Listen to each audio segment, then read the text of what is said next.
Après cette épreuve suprême, Ibrahim retourna en Palestine auprès de Sarah, le cœur rempli de gratitude pour la miséricorde divine. Les années continuèrent à s'écouler, rythmées par ces voyages constants entre ces deux foyers. Ismaïl grandit, devint un homme accompli, épousa une femme de la tribu de Jorom et s'installa définitivement dans la vallée de la Mecque. Cette nouvelle étape de sa vie marquait son passage à l'âge adulte, son entrée dans les responsabilités familiales et sociales. Un jour, alors qu'Ibrahim se rendait pour l'une de ses visites habituelles à la Mecque, il apprit une nouvelle qui l'attrista profondément. Hajar, cette femme exceptionnelle qui avait survécu seule dans le désert avec son enfant, avait rendu son âme pure à son Créateur.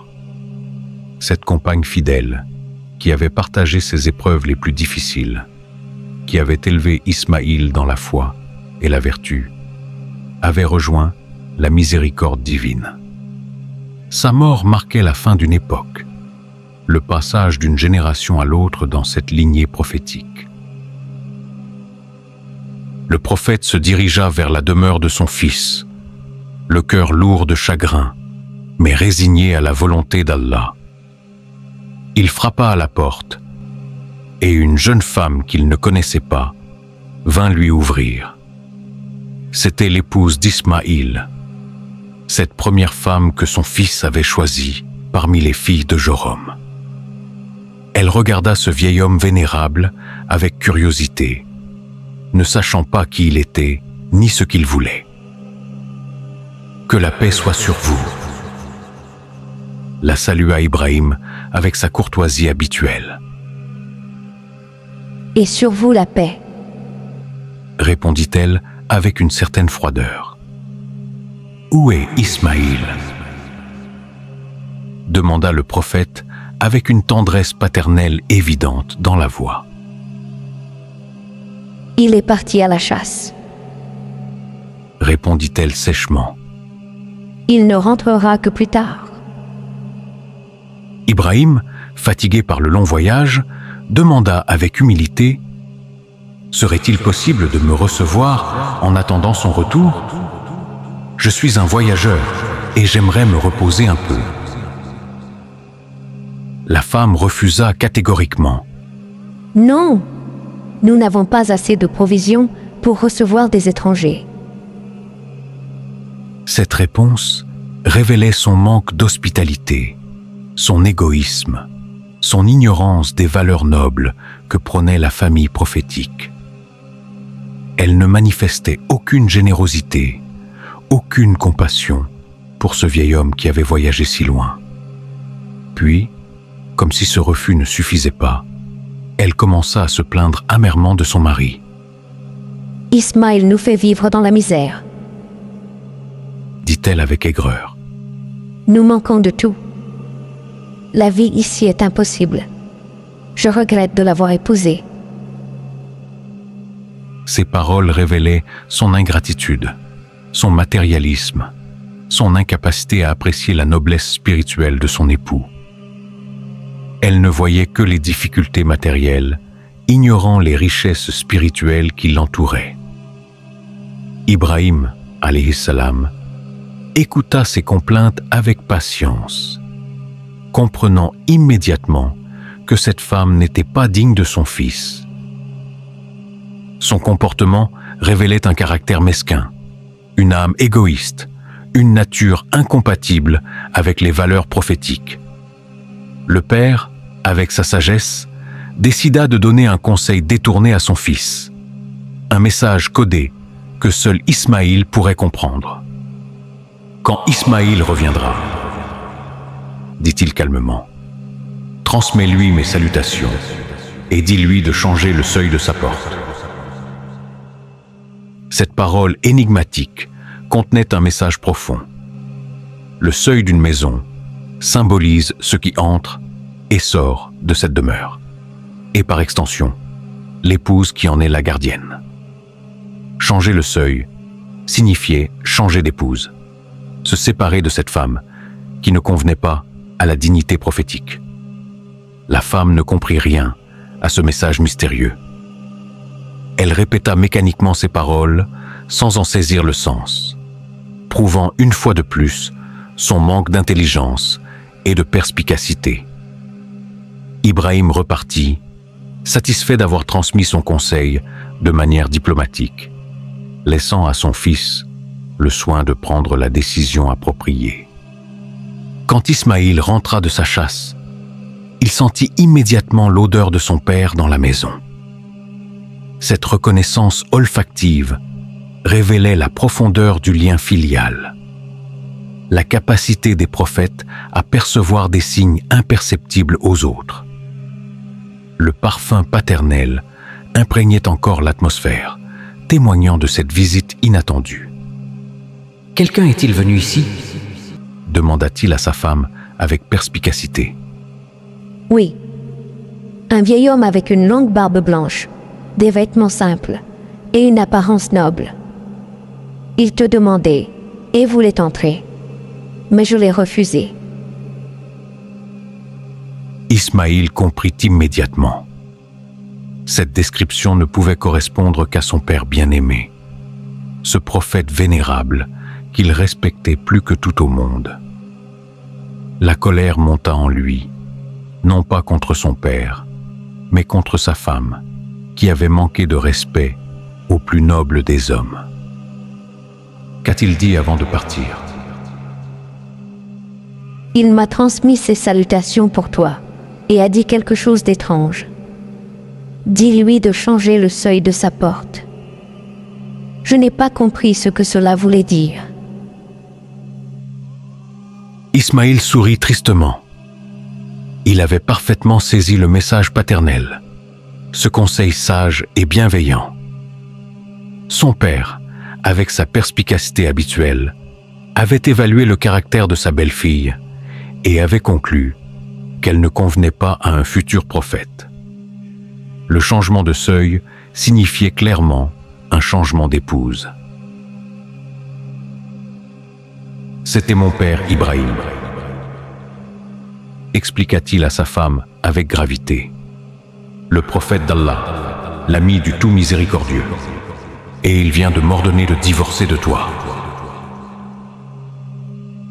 Cette révélation stupéfia la femme, qui réalisa soudain l'énormité de son erreur. Elle avait refusé l'hospitalité au plus grand prophète de son époque, s'était montrée irrespectueuse envers l'ami d'Allah. Sans hésiter, Ismaïl, alayhi salam, prononça le divorce et renvoya cette femme dans sa famille. Cette décision révélait sa soumission parfaite à la sagesse paternelle, sa capacité à faire passer les conseils prophétiques avant ses sentiments personnels. Il préférait rester seul plutôt que de vivre avec une épouse indigne de sa mission future.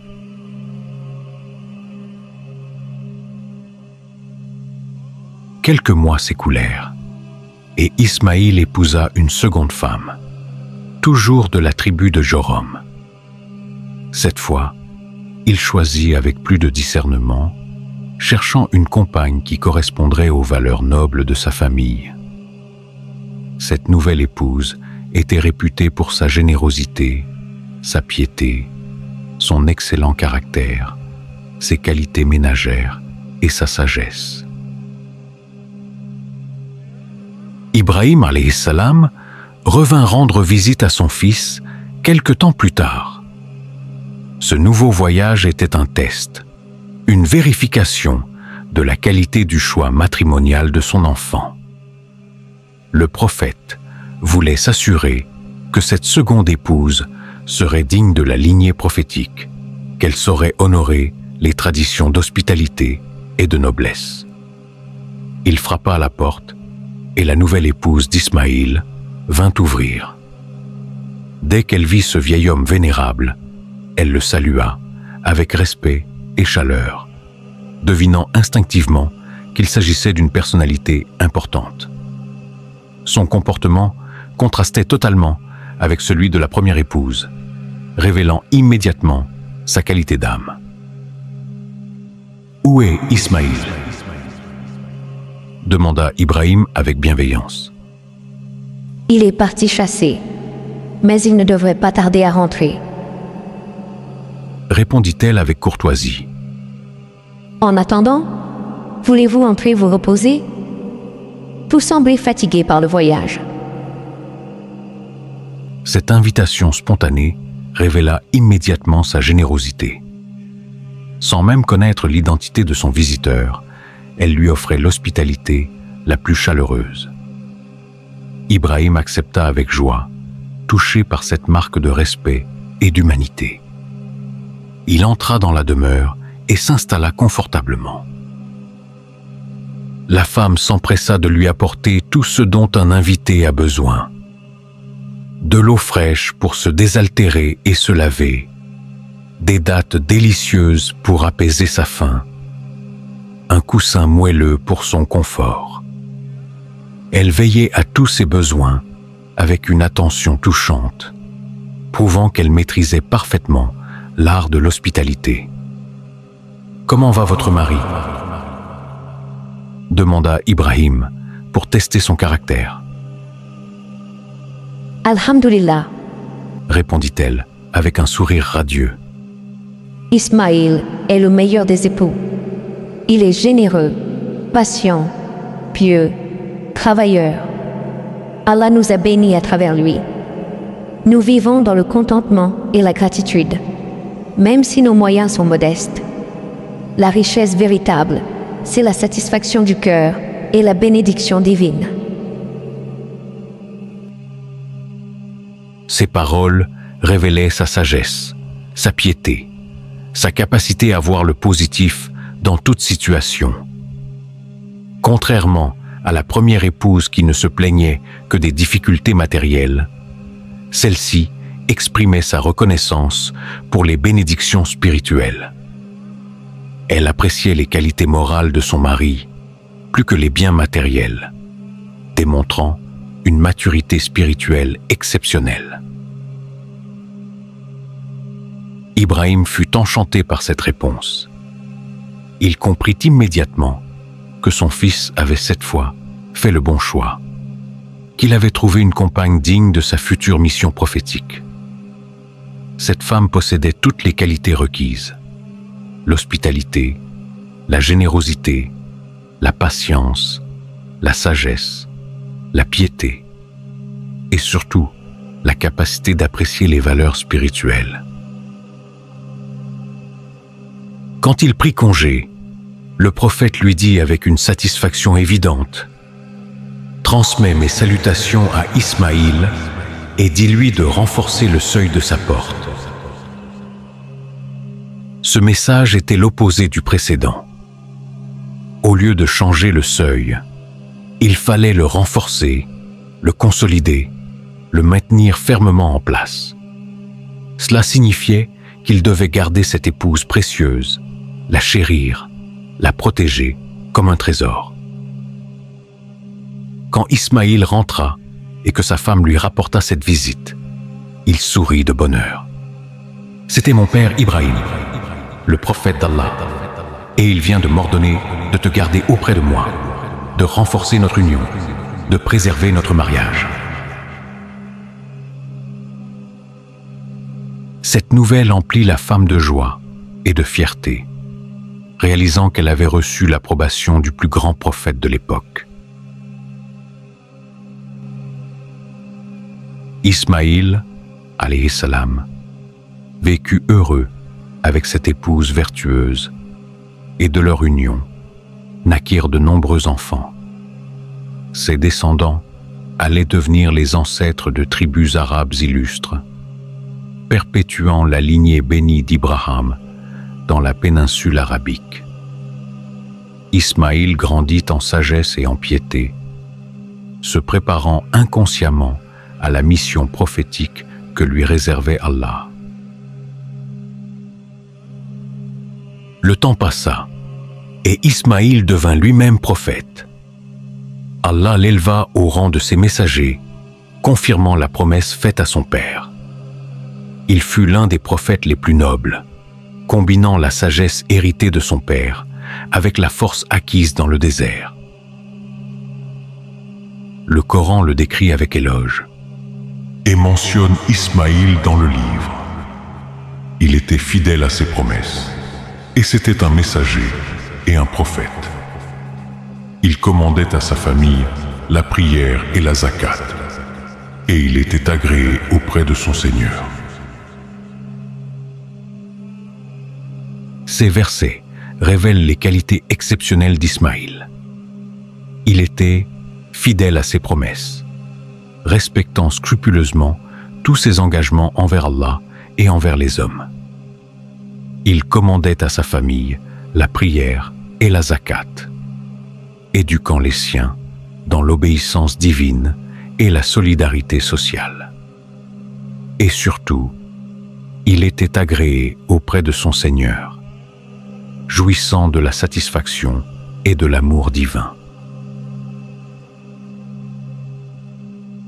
Pendant ce temps, en Palestine, Ibrahim alayhi salam et Sarah vieillissaient ensemble.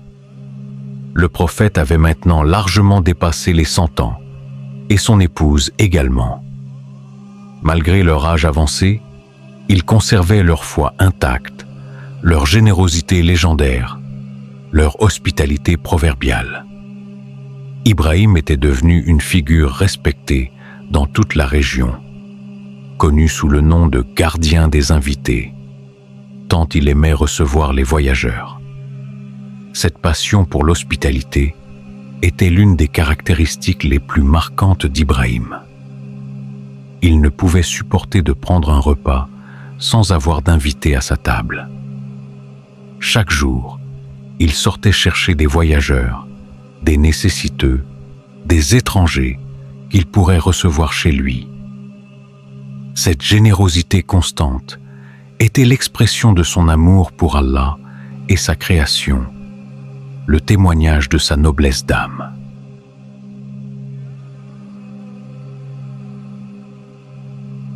Un jour, alors qu'il cherchait comme d'habitude des invités à honorer, Ibrahim aperçut 3 hommes d'une beauté extraordinaire.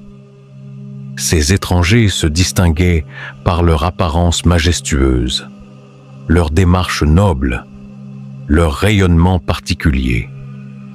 Jamais le prophète n'avait vu des êtres humains d'une telle perfection physique et spirituelle.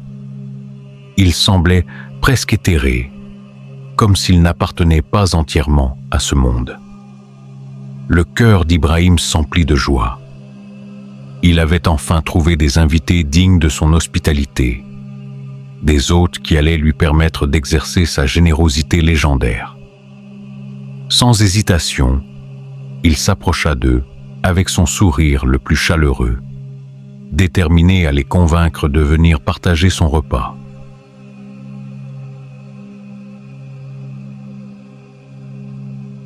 T'est-il parvenu le récit des visiteurs honorables d'Ibrahim? Quand ils entrèrent chez lui et dirent « Paix », il leur répondit « Paix, visiteurs inconnus ».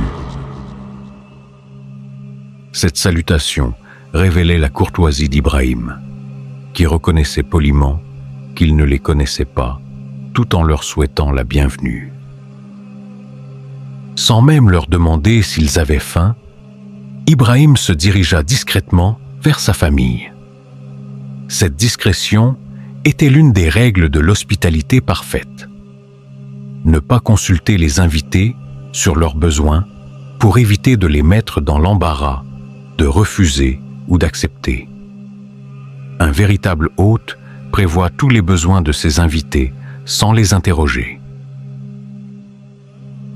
Il revint avec un veau gras, le meilleur de son troupeau. Ibrahim n'offrait jamais à ses invités ce qu'il avait de moins bon, mais toujours ce qu'il possédait de plus précieux. Ce veau était jeune, tendre, parfaitement préparé, selon les règles de l'art culinaire. C'était un festin digne des rois, offert avec la simplicité du cœur généreux. Puis il alla discrètement à sa famille et apporta un veau gras. Il le plaça près d'eux et dit « Ne mangez-vous pas? Cette question révélait l'étonnement croissant d'Ibrahim face au comportement inhabituel de ses invités. Jamais il n'avait vu des voyageurs refuser un repas aussi délicieux après un long voyage. Mais les 3 visiteurs ne touchèrent pas à la nourriture. Ils restaient silencieux devant ce festin somptueux, regardant les plats sans manifester le moindre appétit. Cette attitude était totalement inhabituelle, contraire à toutes les règles de la politesse et de la reconnaissance. Des invités normaux auraient au moins goûté par courtoisie, même s'ils n'avaient pas faim. L'inquiétude commença à gagner Ibrahim. Dans la culture bédouine, refuser la nourriture offerte par son hôte était un signe de méfiance, voire d'hostilité.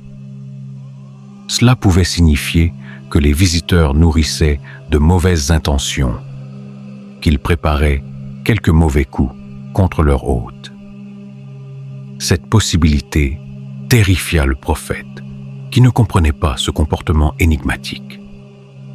Il ressentit alors de la peur vis-à-vis d'eux. Cette peur n'était pas de la lâcheté, mais une réaction naturelle face à une situation inexplicable. Ibrahim, malgré sa foi inébranlable, restait un être humain sensible aux signes inquiétants. L'attitude de ses invités dépassait sa compréhension et déclenchait son instinct de méfiance. Percevant son inquiétude, les 3 visiteurs révélèrent enfin leur véritable identité. « N'aie pas peur »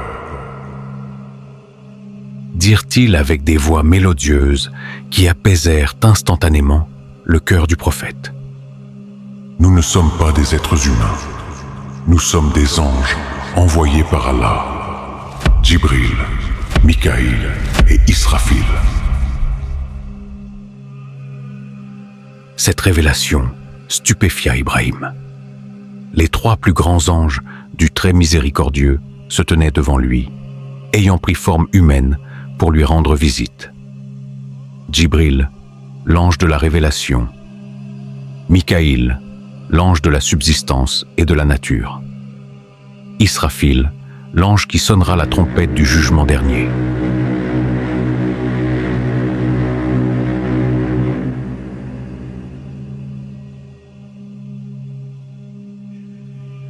Quel honneur extraordinaire pour le prophète que de recevoir simultanément ces 3 nobles créatures. « Pourquoi êtes-vous venu me voir ?» demanda Ibrahim avec respect et curiosité. « Pour te féliciter » répondirent les anges avec solennité. « Tu es l'ami d'Allah, le meilleur des humains de ton époque. Le très miséricordieux voulait t'honorer en t'envoyant ses messagers les plus nobles pour te transmettre ses salutations et sa satisfaction. » Mais cette visite de courtoisie n'était pas le seul motif de leur venue. Les anges avaient une annonce extraordinaire à faire au prophète. Une nouvelle qui allait bouleverser sa vieillesse et combler ses derniers vœux. Allah, dans sa générosité infinie, avait décidé d'accorder à son ami bien-aimé un cadeau qu'il n'osait plus espérer. « Et nous t'annonçons la naissance d'un garçon plein de savoir. » déclarèrent les anges avec solennité. Cette annonce frappa Ibrahim comme un coup de foudre. Un fils de Sarah, alors qu'ils étaient tous les 2 dans l'extrême vieillesse. Lui qui avait attendu ce miracle pendant des décennies, qui avait fini par y renoncer, voici qu'Allah lui promettait enfin l'accomplissement de son rêve le plus cher. Ce fils serait plein de savoir. C'est-à-dire destiné à devenir prophète à son tour. Sarah, qui entendait cette conversation depuis l'intérieur de la tente, ne put contenir sa stupéfaction. Elle sortit précipitamment, se frappant le visage de stupeur selon la coutume des femmes arabes confrontées à une nouvelle incroyable. « Malheur à moi! Vais-je enfanter alors que je suis vieille et que mon mari, que voici, est un vieillard? C'est vraiment une chose étrange. » Cette réaction révélait l'humanité touchante de Sarah. Après une vie entière de stérilité, après avoir dépassé depuis longtemps l'âge de la procréation, comment pouvait-elle croire à cette promesse miraculeuse? Sa raison humaine se rebellait contre cette annonce qui défiait toutes les lois naturelles. Elle exprimait ce que tout être humain ressentirait dans une telle situation. Les anges sourirent avec bienveillance face à cette réaction compréhensible. T'étonnes-tu de l'ordre d'Allah? Que la miséricorde d'Allah et ses bénédictions soient sur vous, gens de cette maison. Il est vraiment digne de louange et de glorification. Ces paroles rappelaient que rien n'est impossible à Allah, que sa puissance dépasse toutes les limitations humaines. Sarah finit par réaliser la vérité de cette annonce. Son cœur se remplit d'une joie indescriptible. Ses yeux se mirent à briller de bonheur. Elle rit de joie, de soulagement, de gratitude envers Allah qui n'avait pas oublié ses prières silencieuses. Après toutes ces années d'attente, après toutes ces larmes versées dans le secret, voici qu'Allah lui accordait enfin la maternité. Mais l'annonce des anges ne s'arrêtait pas là. Ils avaient une seconde mission, plus sombre, qui allait attrister le cœur généreux d'Ibrahim. Après avoir annoncé cette heureuse nouvelle, il devait se rendre ailleurs pour accomplir un devoir terrible, une mission de justice divine qui ferait trembler la terre. Leur mission comportait un second volet, bien plus sombre, qui allait assombrir la joie d'Ibrahim. Après t'avoir apporté cette bonne nouvelle, dirent-ils gravement, nous devons nous rendre chez ton neveu Lot. Que voulez-vous à Lot? Demanda Ibrahim, pressentant une catastrophe. Nous allons détruire son peuple, répondirent les anges avec une solennité terrible. Ces gens ont dépassé toutes les limites dans la perversion et la corruption. Ils pratiquent l'abomination que jamais aucune créature n'avait pratiquée avant eux. Il n'y a plus d'espoir de les voir se repentir. La destruction est devenue inéluctable. Cette annonce déchira le cœur compatissant d'Ibrahim.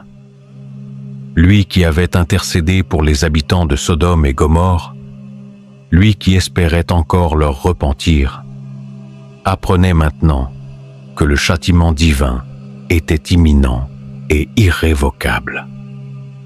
La joie de la naissance promise se mêlait à la tristesse de la destruction annoncée, créant dans son âme un mélange d'émotions contradictoires. Ainsi se terminait cette visite angélique qui marquait un tournant décisif dans la vie du patriarche. D'un côté, Allah lui promettait un fils qui perpétuerait sa mission prophétique. De l'autre, il annonçait la fin tragique d'un peuple qui avait choisi la voie de la perdition. Cette double nouvelle illustrait parfaitement la justice divine. Miséricorde pour ceux qui obéissent, châtiment pour ceux qui s'obstinent dans la rébellion.